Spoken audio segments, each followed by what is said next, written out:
주신 말씀은 열왕기상 19장 1절에서 10절까지 말씀입니다. 구약 성경인데요. 우리말 성경 여러분들 페이지 362면 363면 정도가 되겠습니다. 열왕기상 19장 1절에서 10절까지 말씀을 우리가 교독하도록 하겠습니다.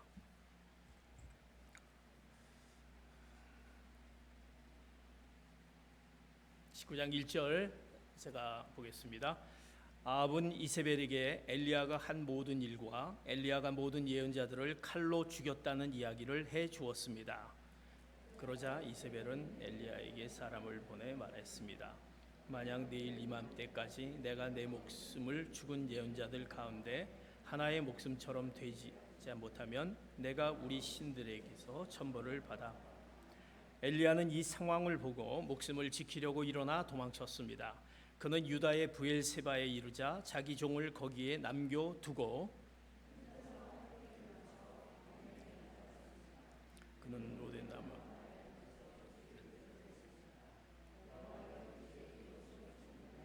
제 목숨을 가져다 주십시오. 저는 저희 조상들보다. 그리고는 로뎀나무 아래 누워 잠이 들었습니다. 그때 천사가 그를 만지며 말했습니다. 일어나서 뭘 좀 먹어라. 둘러보니 머리맡에 뜨거운 수추로 구워낸 빵 한 덩이와 물 한 병이 있었습니다. 그는 그것을 먹고 마시고 난 뒤 다시 누웠습니다. 여호와의 천사가 다시 와서 그를 만지며 말했습니다. 일어나 뭘 좀 먹어라. 내 갈 길이 아직 멀었다. 그리하여 그는 일어나 먹고 마셨습니다. 그 음식으로 기운을 차린 뒤 엘리야는 밤낮으로 40일 동안을 걸어가서 하나님의 산인 호렙산에 이르렀습니다. 그는 거기에서 동굴 속으로 들어가 그날 밤을 지냈습니다. 그때 여호와께서 엘리야에게 말씀하셨습니다. 엘리야야, 여기서 뭘 하고 있느냐? 엘리야가 대답했습니다. 저는 만군의 하나님 여호와를 매우 열심으로 섬겼습니다. 그러나 이스라엘 자손들이 주의 언약을 버리고 주의 제단을 부수며 주의 예언자들을 칼로 죽여서 이제 저만 혼자 남았습니다.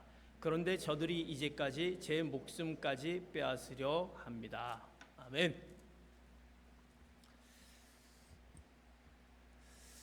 오늘 우리에게 주신 말씀은 상황보다 크신 하나님이란 제목으로 말씀을 같이 나누기를 원합니다. 사랑하는 성도 여러분, 우리는 늘 상황을 보게 됩니다. 또 우리는 상황 가운데 그 상황을 우리는 늘 신경 쓰고 그 상황 때문에 또 힘들어하고 그 상황 때문에 우리의 감정이 오르락내리락 하는 것을 보게 됩니다. 세상에서 가장 무거운 것이 뭘까라는 생각을 좀 해보았습니다. 무거운 것이 뭘까? 알 수 없겠죠. 무게가 가장 많이 나가고 또 들을 수가 없는 것, 뭔가의 힘을 빌어서 들을 수 있는 것이, 그렇지만 뭔가 무거운 것이 세상에 있을 거라고 생각합니다. 그러나 이런 생각을 해봤습니다. 어떻게 보면 그거보다 더 무거운 것이 뭘까? 우리 가운데 무거운 것이 뭘까? 아마 사람의 마음이 아닐까 싶습니다. 우리의 마음들, 우리 마음이 얼마나, 때로는 이 마음을 어떻게 무게로 잴 수는 없지만 때때로 우리가 마음이 가라앉을 때, 자기 마음대로 내가 생각한 대로 그것이 되지 않을 때 우리는 그 생각 가운데 머물러 있게 됩니다. 그래서 그런 마음을 먹지 말아야지 하면서도 늘 이런 마음은 좋지 않는데 이 마음이 왜 나를 이렇게 무겁게 하지? 그렇지만 그 마음을 어떻게 헤아리지 못하는 우리를 보게 됩니다. 다짐하고 몸부림쳐 봅니다. 그러나 마음대로 움직이지 않은 것이 우리의 마음. 그래서 이 마음이 무겁지 않나라는 생각을 해보게 됩니다.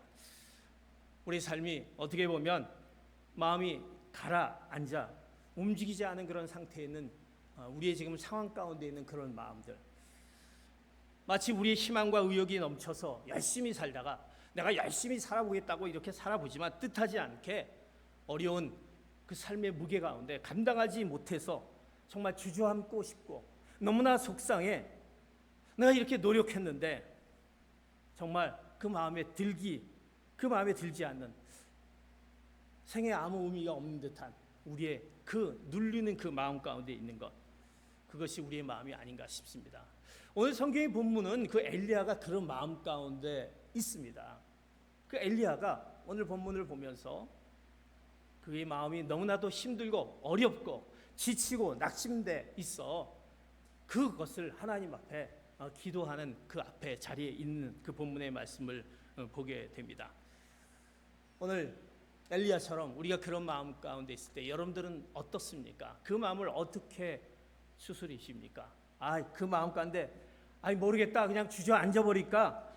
그럼 이런 상태로 갈까? 아니면 뭔가 이 상황을 좀 넘어서야 될 텐데 라는 그런 생각을 우리가 갖게 됩니다. 사랑하는 성도 여러분, 오늘 그 상황 가운데 우리의 그 마음을 가라앉히고 힘들게 하는 그 상황 가운데 그 문제점, 그 문제들이 뭘까? 그리고 그 상황을 넘어설 수 있는 우리가 믿고 있는 하나님, 오늘 제목처럼 상황보다 크신 하나님을 바라볼 수 있지 않을까? 그 크신 하나님을 좀 바라보기 위해서 내가 그 마음의 문제가 뭘까라는 생각을 오늘 가져보면서 여러분의 그 마음 가운데 무겁고 억눌리고 힘든, 이해할 수 없는, 전혀 정말 이것을 어떻게 할지 모르는 그 마음을 오늘 상황보다 크신 하나님을 만나는 가운데 여러분들이 오늘 말씀 가운데 해결받는 귀한 성도 여러분 되시기를 축복합니다. 먼저 그러기 위해서는 우리 가운데 그 마음의 문제가 뭔가라는 것을 분명히 알아야 된다는 것입니다. 나를 이렇게 억누르고 가라앉게 하는 그 문제가 뭘까? 오늘 엘리야는요, 그 힘든 가운데 있을 때 먼저 그의 문제가 이거였다라는 것을 오늘 본문을 통해서 볼 수 있습니다. 오늘 열왕기상 19장의 1절부터 10절까지 보았지만 그 전에 어떤 상황이 이렇게 됩니다. 하나님의 선지자 엘리야가 이제 그 이스라엘의 백성, 하나님을 믿는 그 선지자가, 그리고 그 이스라엘의 그 백성들이 그 왕이 있는데, 아합이라는 왕이 있고 그 안에 이세벨이 있는데 하나님을 믿지 않고 우상 숭배를 하게 됩니다.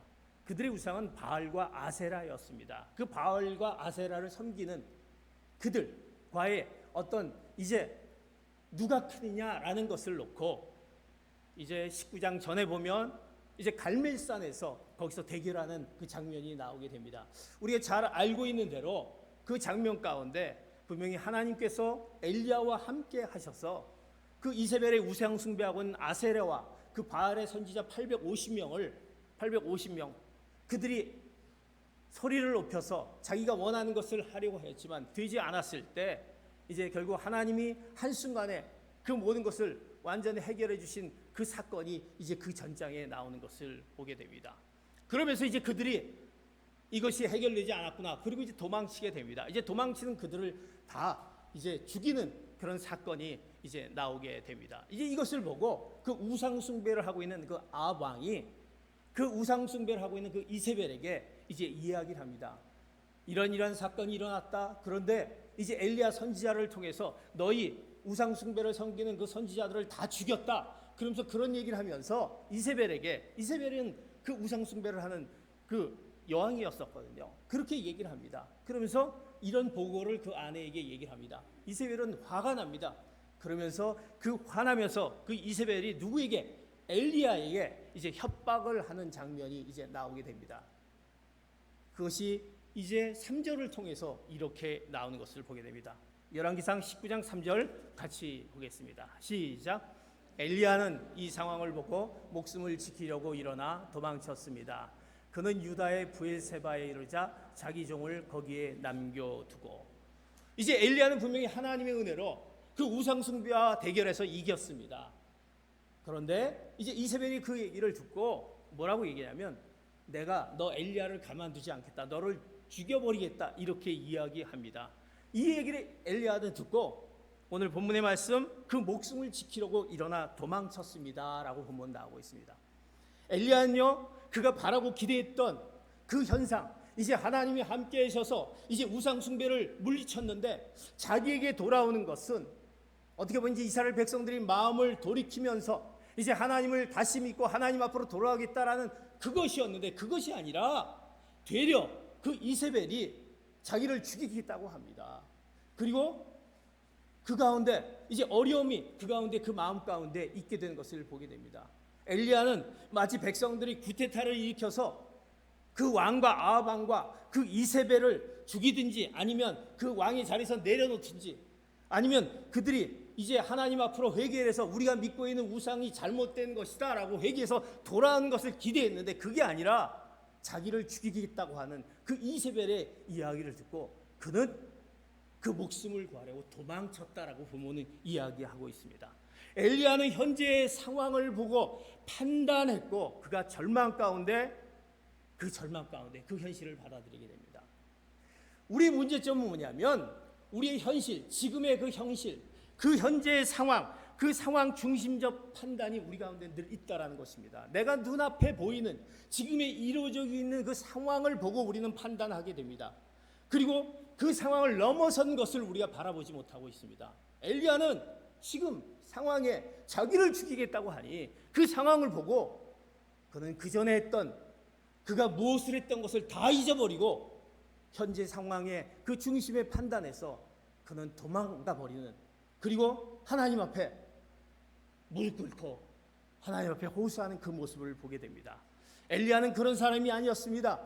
지금 오늘 본문 나오기 전까지는요 그 현실, 그 상황을 받아들이었던 사람이 아니었습니다. 우리가 잘 알고 엘리야 마치 850명을 완전히 우상 숭배하는 예언자 그들을 물리쳤던 하나님과 함께 하심에 대한 확신이 있던 사람들 그리고 그는 기도의 사람이었습니다. 성경에 보면 죽어있는 아이를 보고 하나님이 역사를 통해서 살릴 수 있다라는 그런 확신을 가지고 기도했던 엘리야였던 그였습니다.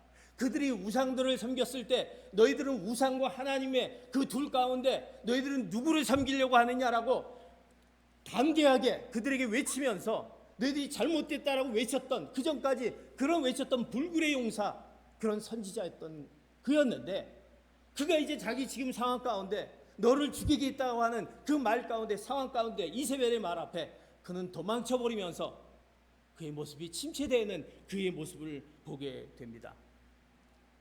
어떻게 보면 헌신했던 사람, 확신했던 그 사람, 그러나 현실적인 상황을 보고 판단했던 그 순간에 현실 넘어 있는 하나님을 바라보지 못하고 신뢰하지 못하고 그는 지금의 닥친 현실에서 하나님의 모습과 하나님의 음성이 어디 갔고 그 하나님의 음성을 전혀 들리지 않은 채로 그냥 도망가 버리면서 저는 어떻게 합니까? 라고 했던 그 엘리야의 모습을 봅니다.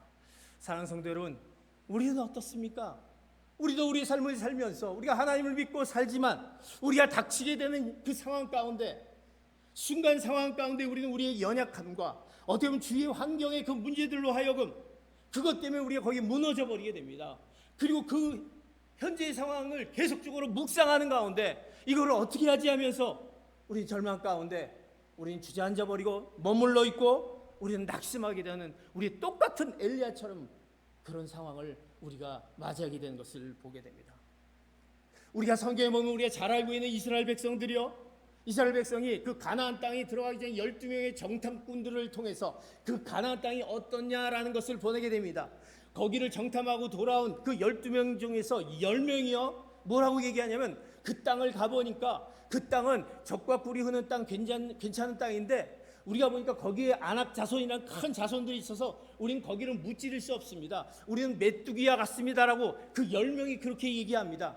그 얘기를 듣고 이스라엘 백성들은 너무나 절망 가운데 빠지게 됩니다. 그들의 소리를 듣고 그들이 갔다 와서 보고하는 그 현 상황의 소리를 듣고 거기에 무너지면서 우리는 이제는 끝났구나라고 절망하게 됩니다. 그런데 여호수아 갈렙 그 두 명은요 거기를 똑같이 갔다 와서 뭐라고 얘기합니까? 저희들은 우리의 밥이다, 우리가 이길 수 있다, 그렇게 얘기합니다. 그들은 그렇게. 그러나 그 10명의 얘기들이 더 그 상황에 12명에서 10명이 그러니까 거기 안에 빠져들 수밖에 없는 그들의 현 상황에 그 판단하면서 그들이 무너지는 상황을 우리가 성경에서 너무나도 잘 알고 있습니다.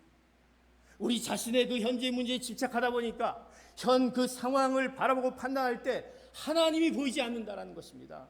내가 믿고 신뢰했던 하나님이 보이지 않고 하나님의 능력을 바라보지 않고 하나님의 놀라운 역사, 현재 상황을 넘어서면서 그 상황을 넘어서 있는 크신 하나님을 바라보지 못한 우리의 그 똑같은 모습 가운데 있는 그것이 우리의 문제, 현 상황의 그 가운데 거기에 집중하다 보니까 그보다 크신 하나님을 보지 못한 저희들을 보게 된 것을 보게 됩니다. 우리가 마가복음 14장에 보면 이런 또 얘기가 나와 있습니다. 예수님이 체포되시고 심판을 받으실 때 이제 그들의 제사장의 하녀가 이제 뜰 앞에서 예수님이 심판받으시고 이제 거기서 막 이제 어려움을 당했을 때 그 하녀가 그 바깥에 제자들을 보면서 베드로에게 가서 얘기합니다. 베드로, 너 예수님하고 한패지? 너 예수님 잘 알지? 이렇게 얘기합니다. 베드로는 어떤 베드로입니까? 주님의 예수님의 수제자 아닙니까? 그런데 그 상황을 보고 하녀가 그렇게 두 번 얘기하고 그 무리들 중에서 너도 같은 패가 아니냐 그렇게 있을 때 베드로는 순간에 그 상황 가운데 어이구 이거 내가 큰일 났구나라는 상황 가운데 우리가 잘 알고 있듯이 마가복음 10장에 보면 베드로가 그 예수님을 부인하지 않습니까? 나는 예수님을 모른다라는 것을 성경에 부인합니다. 두 번째 다시 부인합니다. 세 번째는 예수님을 이제 나는 모른다라고 저주합니다. 나는 맹세컨대 그 예수님을 몰라 이렇게 얘기합니다. 이것이 현 상황 가운데 주어져 있을 때 우리가 믿고 있던 그 주님, 믿고 있던 하나님을 이렇게 부인할 수 있는, 어떻게 베드로가 부인할 수 있을까? 그것이 바로 현 상황을 보고 판단하면 우린 그 크신 너머에 있는 하나님을 바라보지 못하게 되는 것을 보게 됩니다. 사랑하는 성도 여러분, 우리는 분명히 이 상황 가운데 우리는 그렇게 할 수 있을까? 우리는 어떨까라는 생각을 갖게 됩니다. 현재 상황 가운데 주어져 있는 것, 엘리야가 도망쳐버리고 베드로가 부인하고 베드로가 그것 가운데 이제 모른다라고 했던 그의 모습 가운데 우리는 현재의 상황을 보게 되면 그 너머에 있는 그 크신 하나님의 그 놀라우신 그 하나님을 바라보지 못하게 되는 것입니다. 문제는 우리가 그 현재의 그 상황 가운데 거기서 머물러 있게 되고 그것을 볼 때 그 크신 하나님을, 그 너머에 있는 하나님을 바라보지 못하는 우리들, 그러기에 우리는 우리의 현재 상황을 너무나도 그 상황 가운데 묶여 있지 않고 그 상황 가운데서 벗어나지 못하고 그 상황 가운데서만 있지 않느냐라는 것을 우리는 그 문제를 생각해야 보여야 될 것이라는 것입니다. 사랑하는 성도 여러분, 지금까지 우리의 삶을 한번 돌아보시기 바랍니다. 여러분의 삶이 스스로의 힘으로 해서 이렇게 오셨다고 생각합니까? 내가 정말 이렇게 여기까지 온 것 가만히 솔직하게 보면 하나님의 인도와 하나님의 도우심이 아니었으면 우리가 이 자리에 없었다라는 것을 우리는 분명히 알고 우리는 분명히 고백할 수 있다라는 것입니다. 만약 우리의 원하는 대로 살아왔다라고 한다면 우리가 죄 가운데 있는 죄성으로 살아가는 우리, 그 멸망 가운데 우리는 그 가운데 살아갈 수 있어요. 그러나 하나님의 그 사랑의 그 구속으로 말미암아 우리는 지금 이 가운데 하나님의 은혜 가운데 있었던 것을 보게 됩니다. 우리는 그것을 기억해야 할 것입니다. 그리고 우리는 분명히 현재 상황 속에서 판단되어지는 것이 아닌 그 상황 너머의 그 하나님을 이제 바라보시는 귀한 성도 여러분 되시기를 예수 그리스도의 이름으로 축복합니다. 지금의 상황이 아니라 이거의 상황을 보고 판단하는 것이 아니라 그 너머에 계시는 크신 하나님, 우리를 도우시고 우리를 보호하시고 인도하신 그 하나님을 바라볼 때 우리는 이제 우리의 모든 상황을 우리가 물리칠 수 있고 벗어날 수 있게 되는 것입니다. 그 크신 하나님을 내가 지금의 그 현재 상황 가운데 판단하고 거기서 머물러 있지 않고 그 크신 하나님을 바라보는 여러분 되시기를 축복합니다. 이제 우리가 그 크신 하나님을 왜 바라보지 못할까? 오늘 두 번째 열왕기상 19장 4절에 이렇게 말씀합니다. 봅니다. 시작. 혼자서 하룻길을 가서 광야에 다다랐습니다. 그는 로뎀나무 아래 앉아서 죽기를 기도했습니다. 여호와여, 이제 이것으로 충분하니 제 목숨을 가져가 주십시오. 저는 저의 조상들보다 나은 것이 없습니다. 그는요, 그 목숨이 저기 하니까 이제 내 목숨이 위태로우니까 도망쳤습니다. 그 다음에 이제 엘리야는요 뭐라고 얘기하냐면 혼자서 하룻길을 광야에 다다랐고 이제 로뎀나무 안에서 이제 죽기를 기다립니다. 도망간 것뿐만 아니라 이제 죽기를 기다립니다. 그러면서 뭐라고 얘기하냐면 여호와여 하나님이여, 이제 이것으로 저는 충분합니다. 제 목숨을 가져가 주십시오. 저의 이런 상황은 도저히 감당하지 못했습니다. 하나님 제 목숨 가져가 주십시오. 이렇게 얘기하는 이 엘리야의 모습을 보십시오. 두 번째, 우리가 하나님의 크신 하나님을 바라볼 수 있는 것은 두 번째 뭐냐면 우리의 자기 중심적인 생각을 가졌을 때 우리는 하나님의 크신 하나님을 바라보지 못하게 되는 것입니다. 엘리야가 호렙산에서 임재하신 하나님 앞에서 이제 그가 그렇게 저를 데려가 주십시오라고 얘기하면서 내가 어떤 사람이냐라는 것을 이렇게 얘기합니다. 열왕기상 19장 10절 같이 봅니다. 시작. 엘리야가 대답했습니다. 저는 만군의 하나님 여호와를 매우 열심으로 섬겼습니다. 그러나 이스라엘 자손들이 주의 언약을 버리고 주의 제단을 부수며 주의 예언자들을 칼로 죽여서 이제 저만 혼자 남았습니다. 그런데 저들이 이제는 제 목숨까지 빼앗으려 합니다. 그는요 이제 또 뭐라고 하냐면 저를 데려가십시오 하면서 뭐라고 했냐면 저는요 할 만큼 다 했습니다. 내가 하나님한테 할 수 있는 거 이렇게 아주 매우 열심으로 섬겼습니다. 그리고 이 본문이요 열왕기상 19장 14절에 똑같이 본문이 나와요. 그 14절은 뭐라고 했냐면요 매우가 아니라 큰 열심으로 섬겼다 이렇게 얘기합니다. 왜 이 똑같은 본문을 매우와 큰으로 단어를 바꿔서 얘기냐? 그는요 내가 할 만큼 했다라는 거예요. 내가 하나님 앞에 이렇게 할 만큼 했다라는 거예요. 근데 하나님 정말 이럴 수 있습니까? 그렇다면 제 목숨을 가져가 주십시오 하는 자기 중심적인 생각 앞에 그는 하나님 앞에 이렇게 얘기하는 것을 봅니다. 이제 하나님이 보이지 않습니다. 크신 하나님이 보이지 않는다는 것입니다. 엘리야는 자신이 원하는 대로 일들이 이루어지지 않았습니다. 그러다 보니까 이스라엘 백성들이 회개하고 돌아와야 될 텐데 아합과 이세벨도 하나님 앞에 무릎 꿇고 와서 우리가 잘못했다, 우리 우상 숭배 안 하겠다 그렇게 해야 되는데 그러지 않습니다. 그렇게 해야만이 하나님의 나라가 이루어지는데 그것이 아닙니다. 이건 아무것도 안 되는구나. 자기의 생각에 나는 이렇게 매우 열심히 큰 열심을 냈는데 아무것도 변한 게 없습니다. 내가 노력했고 또 하나님 앞에 또 무슨 문제 있을 때마다 기도하면서 내가 하나님께 모든 것을 요청했는데도 이것이 되지 않은 내가 최선을 다해서 정성을 들였던 그 모든 것이 숲으로 들어가면서 어려운 가운데 있을 때 하나님 모르겠습니다. 제 목숨 가져가 주십시오. 나는 할 만큼 했습니다라고 하는 것을 보게 됩니다. 자기 생각에 빠져서 자기 생각대로 내 뜻대로 아니 되었기에 그는 하나님 앞에 이렇게 이야기합니다. 자기 열심에 빠져 마음이 교만해진 것 이것이 바로 교만이라 합니다. 여러분 교만이라는 것은요 자기 생각에 빠져 바로 이게 높아진 것이 교만인 것입니다. 그 교만은요 결국 낙심을 부르게 됩니다. 좌절을 부르게 됩니다. 그래서 우리가 열심과 열정도 중요하지만 그것이 자기의 의에 의해서 하나님의 계획과 뜻에 그것을 겸손하게 귀를 기울이면서 하지 않을 때 우리 가운데 이 교만이 생기고 낙심이 생기고 우리 가운데 이제 하나님 앞에 내가 할 만큼 했는데요, 내가 이 정도 했는데요, 이제 됐지 않습니까? 라는 우리 교만이 그 크신 하나님을 바라보지 못하게 된다는 겁니다. 그리고 우리는 어디로? 세상을 향하게 됩니다. 세상이 낫지. 그쪽에서 모든 것을 해결하지. 우리는 하나님을 멀리하게 된다는 것입니다. 하나님께서는요 모든 일의 성공을 위해 엘리야를 부르시지 않았습니다. 그건 엘리야 생각이었지. 하나님은요 엘리야를 불렀던 것, 하나님이 왜 엘리야를 불렀을까? 이것을 생각해야 된다는 것입니다. 엘리야가 기대하는 그것을 이루기 위해서 하나님은 그것을 부르신 것이 아닙니다. 하나님이 엘리야를 부르신 목적은 그런 가운데 네가 얼마나 하나님 앞에 지금의 어떤 상황들 너의 처해 있는 그런 모든 것 가운데서도 불구하고 네가 하나님 앞에 얼마나 충성되고 하나님을 신실하게 신뢰하면서 하나님 앞에 성실하게 네 일을 감당하느냐, 그런 것들을 하나님 보시면서 그 모든 것을 행하시는 분은 누구냐? 네가 아니라 나다라는 거예요. 그 모든 일은 하나님의 몫이다라는 거예요. 근데 엘리야는 자기가 이것을 할 수 있다는 생각하는데 그 뜻대로 안 되니까 결국 그는 그 상황 너머에 크신 하나님을 바라보지 못하게 되는 것을 보게 됩니다. 만약에 생각해 보십시오. 엘리야가 원했던 대로 모든 것이 변했다고 한다면 아마 엘리야는 그랬을 거예요. 내가 기도한 대로 모든 것이 변했다고 생각한다면 엘리야가 하나님이 하나님 되심을 정말 보았을까? 또 하나님께서 이 백성들 앞에 하나님 앞에 나아가는 그 모습을 정말 가질 수 있을까?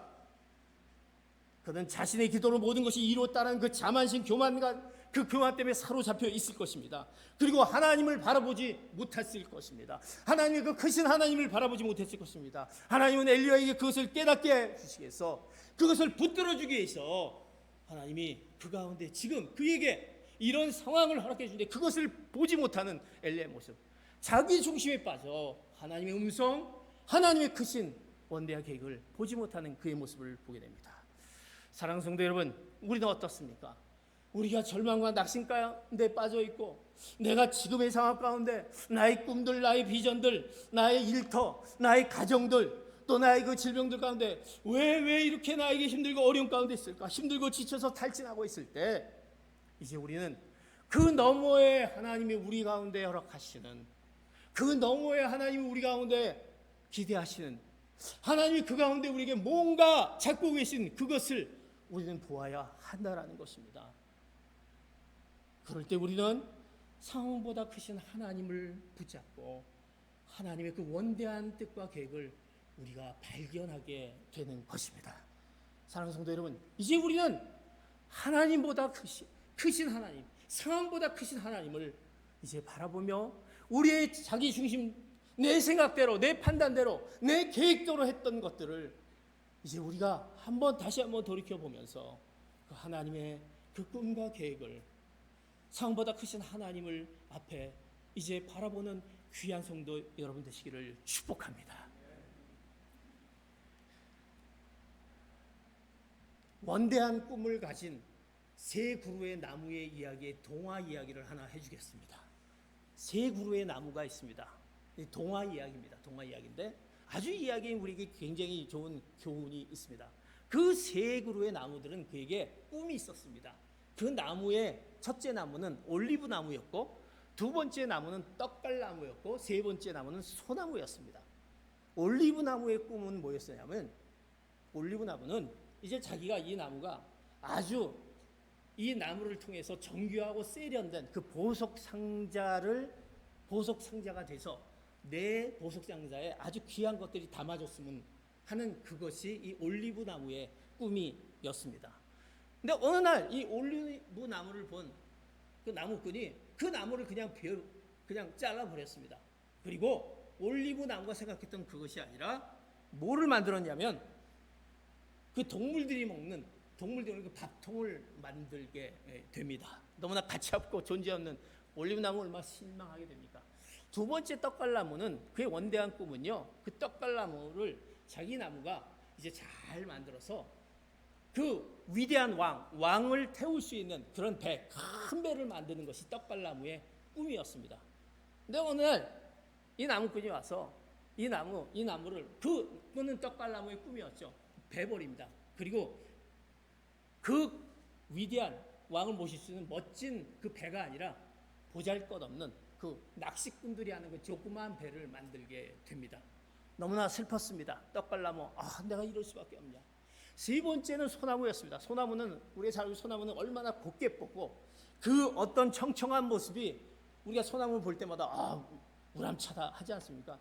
내가 이 소나무는 이제 하나님의 그 창조 질서를 보면서 이 소나무를 보면서 하나님이 이렇게 위대하시다. 그 소나무를 보면서 그것이 자기의 꿈이었습니다. 근데 어느 날 벼락이 치는 바람에 소나무가 쓰러지게 됩니다. 그러니까 소나무 쓰러지니까 아무 의미가 없습니다. 그래서 이제 나무꾼이 와서 그것을 쓰레기통에 버리게 됩니다. 새 나무의 꿈은 사라져 버렸습니다. 새 나무의 꿈. 그런데요, 하나님은 그 새 나무에 대한 계획을 갖고 있었습니다. 시간이 흘렀습니다. 세월이 흘렀습니다. 이제 예수님께서 태어나셨습니다. 태어나시고 예수님이 태어나셔서 이제 어디 누울 곳을 찾아야 될 텐데 누울 곳이 없습니다. 예수님은요, 보석 상자가 되고 싶어 했던 그 올리브 나무, 그 동물들이 먹는 그 말구유에 예수님께서 누우셨습니다. 그 올리브 나무는 그 말구유에 이제 말구유로 됐는데 예수님이 그 말구유에 거기에서 이제 품으셨던 거 우리가 잘 알지 않습니까? 이제 떡갈나무는 이제 예수님께서 이제 많은 사람들에게 복음을 전하기 위해서, 우리가 성경의 복음을 전하기 위해서 예수님께서 바닷가에서 호숫가에서 그 조그만 배 위에서 올려서 복음 전하는 것을 우리가 잘 알 수 있지 않습니까? 이제 거기서 예수님께서 복음을 선포하는 그런 바로 낚싯배에서 선포하는 그 나무에 오르신 것을 보게 됩니다. 만왕의 왕을 모시는 곳에 떡갈나무는 쓰여지게 됩니다. 이제 소나무는 어떻게 됐습니까? 쓰레기통에 버려졌는데 이제 로마 병정들이 그 예수님을 십자가에 못 박혀 이제 달리기 위한 그 재료가 필요합니다. 보니까 쓰레기에 보니까 나무가 멋진 나무가 있는 거예요. 2개의 나무가. 그 2개의 나무를 가지고 예수님을 십자가에 못 박았습니다. 소나무는 온 인류를 구원하신 주님께 지셨던 십자가가 되었습니다. 그들의 원대한 꿈과 예수님의 꿈은 달랐다는 것입니다. 올리브 나무의 꿈, 예수님이 그곳에 품게 되셨고, 떡갈나무의 꿈, 그곳에서 복음을 선포하셨고, 만왕의 왕께서 온 인류를 구원하신 주님의 그 십자가가 바로 소나무를 통해서 세워졌던 것을 보게 됩니다. 사랑하는 성도 여러분, 우리가 생각하고 계획했던 것보다 더 귀하고 놀라운 것을 누가 상황보다 더 크신 하나님이 우리를 계획하신다라는 사실입니다. 우리를 왜 창조하셨습니까? 우리를 왜 이 땅에 보내시고 우리에게 귀한 하나님의 자녀로 삼아주신 것은 우리를 향한 하나님의 그 크신 하나님의 원대한 계획과 꿈이 있기 때문에 우리를 이제 하나님의 자녀로 삼아주셨습니다. 우리는 깨닫지 못하고 이해하지 못하고 알지 못하고 그 계획과 목적, 하나님의 계획과 목적, 그것을 우리가 알지 못해. 우리는 그곳 가운데, 우리는 그 상황의 그 현재의 상황만 보고 내 중심적인 상황 가운데 그것보다 더 크신 하나님을 바라보지 못할 때 우리는 하나님의 그 원대한 우리를 향한 그 계획을 우리는 잊어버리게 되고 기억하지 못하게 된다는 사실입니다. 사랑하는 성도님, 그러기에 우리는 다시 상황보다 크신 하나님을 바라보시는 여러분 되시기를 축복합니다. 내가 생각하지 않았던 내 가정, 내 기업, 내 일터 이것밖에 안 돼. 내 자녀, 내 상황들이 이것밖에 안 돼. 그러나 하나님은 분명히 내가 하나님 그 가운데 바라볼 때, 크신 하나님 바라볼 때 내가 너에게 더 큰 것이 있다라는 그 놀라운 것들을 우리에게 허락해 줄 줄 믿습니다. 그러기에 우리가 하나님을 바라보게 되는 것입니다. 사랑하는 성도 여러분, 하나님이 그 상황 가운데 오늘 이제 마지막으로 그 놀라운 엘리야에게 저를 죽여주십시오, 저를 이제 어떻게 지금 이 상황을 했던 그 엘리야에게 하나님은요 그에게 꿈을 허락해 주면서 해결점을 찾아 주십니다. 하나님은요 우리의 생각보다 더 큰 것을 엘리야의 그 지친 그에게 천사를 보내서 이제 어루만지시는 놀라운 사건이 있습니다. 열왕기상 19장 5절 7절 같이 보겠습니다. 시작. 그러고는 로뎀 나무 아래 누워 잠이 들었습니다. 그때 천사가 그를 만지며 말했습니다. 일어나서 뭘 좀 먹어라. 엘리야가 둘러보니 머리맡에 뜨거운 수치로 구워낸 빵 한 덩이와 물 한 병이 있었습니다. 그는 그것을 먹고 마시고 난 뒤 다시 누웠습니다. 여호와의 천사가 다시 와서 그를 만지시며 말했습니다. 일어나 뭘 좀 먹어라. 내 갈 길이 아직 멀었다. 열왕기상 19장 18절 같이 보도록 하겠습니다. 시작. 18절입니다. 시작. 그러나 내가 바알에게 무릎을 꿇지 않고 하는 사람들 7,000명을 이스라엘에게 남겨두었다. 그는요 그 지친 가운데 그는 도망가 버리고 저를 죽여주십시오 했던 그 엘리야 가운데 그 크신 하나님이 보여주신 것은 뭐냐면 천사를 보내서 로뎀 나무 아래서 지쳐있는 그 모습 가운데는 그에게 찾아가서 오늘 얘기하지 않습니까? 일어나서 너 너무 힘들지 않느냐, 뭘 좀 먹어야 되지 않겠느냐라고 하면서 눈을 떠서 일어나 보니까 가꾸고 낸 빵과 또 물 한 병이 놓여져 있습니까? 먹지 못하고 지쳐있는 그에게 또 와서 또 좀 물 먹어라라고 또 얘기합니다. 그런 주님의 그 놀라운 어루만지심이 있습니다. 그리고 이것을 어떻게 이길까라고 고민하는 그에게, 엘리야에게 하나님이 엘리야에게 이렇게 얘기합니다. 그 왕들과 새로운 선지자를 세우는, 네가 이제 왕들과 새로운 선지자를 세울 것이고 그가 눈에 들어오지 않는, 그 손에 잡히지 않는 하나님의 그 놀라운 계획, 그 의인 7,000명을 이제 보내셔 7,000명이 보존되어 있다는 것을 엘리야에게 얘기합니다. 걱정하지 말아라. 이제 그 모든 일을 내가 다 해결해 줄 테니까 너는 그곳에 가라라 하는 새로운 사명을 허락해 주십니다. 우리의 지친 심령 가운데 하나님이 어루만져 주시고 만져주시고요, 위로해 주시고 먹을 것을 주시고요, 새로운 사명은 나 이제 어디로 갈까, 내 사명이 뭐지, 내 비전이 뭘까라고 하는 그에게 걱정하지 말아라. 너를 통해서 새로운 비전을 보여주겠다라는 것을 7,000명 의인을 보존시켜줘 그들을 살린 7,000명이 있다는 것을 보여주시면서 하나님의 놀라운 원대한 계획을 보여주신 것을 보게 됩니다.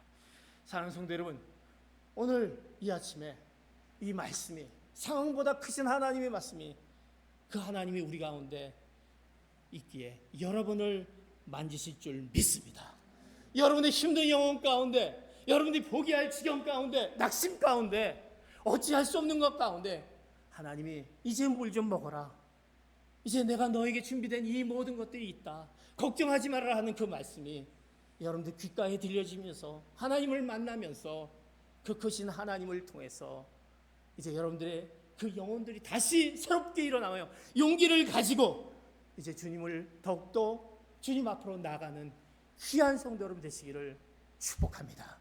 우리에게 힘을 더해주시고 능력을 더해주신 주님, 지금이 아니라 지금은 뭔가 보이지 않다지만 그 상황보다 크신 하나님이 여러분들에게 큰 계획이 있다는 것을 생각하며 그 주님을 온전히 신뢰하며 나가는 귀한 성도 여러분 되시기를 다시 한번 예수 그리스도 이름으로 축복합니다. 기도하시겠습니다.